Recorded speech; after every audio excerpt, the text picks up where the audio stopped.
Are you cursed? Even worse, do you have a generational curse? Let's find out.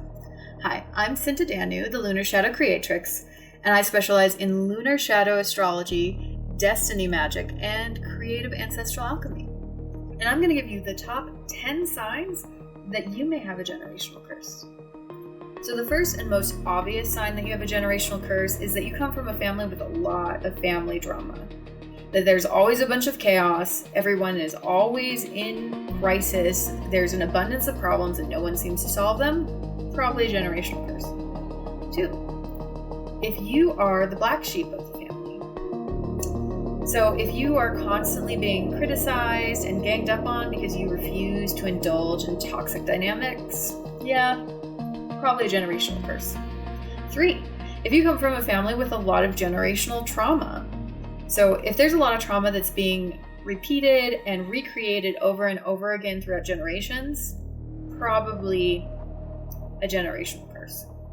4, if your family was involved in some sort of historic event that was really horrible or atrocious in some way, whether they were the people committing the atrocities or had atrocities committed against them, chances are you have a generational curse. 5, if you come from a family with a lot of addictions, mental illness, and or narcissists. So if there's a lot of people in your family with NPD, BPD, PTSD, bipolar disorder, if there's a lot of people with addictions, whether that's addicted to drugs or gambling or alcohol, chances are you have a generational curse. 6, if there's always relationship issues in your family. If you come from a family that everyone gets divorced, chances are you have a generational curse. 7, money issues. If you come from a family that's always in poverty or is always like self-sabotaging around money or recreating certain patterns with money, like they make a lot of money and then they spend it all, chances are you're dealing with a generational curse. 8, if you're really obsessed with wolves.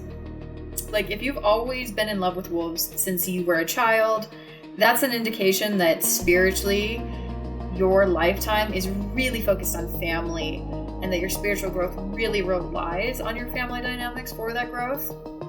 So that could be a pretty good indicator of a generational curse, especially if you are being visited in your nightmares by the black wolf. If you are being hunted down in the night by the black wolf, that's a generational curse for sure. Now, number 9, if you're obsessed with the moon, especially the dark moon and dark moon goddesses. Now, in astrology, the moon represents the mother, the family, your lineage, your bloodline. And so, if you're really obsessed with the moon, especially that dark moon or any dark moon goddesses, yeah, that's going to be most likely a generational curse. And 10, if you are obsessed with the ocean. Again, the ocean is connected to that same concept of family and lineage, especially because the ocean is ruled by the sign of Cancer, which is the mother, which is also connected to ancestry and the bloodline. So if you are obsessed with the ocean, especially the dark, deep, spooky parts of the ocean, you probably have a generational curse. So let me know in the comments, do you have a generational curse? How many of these signs do you have? And do you know what the generational curse is in your family?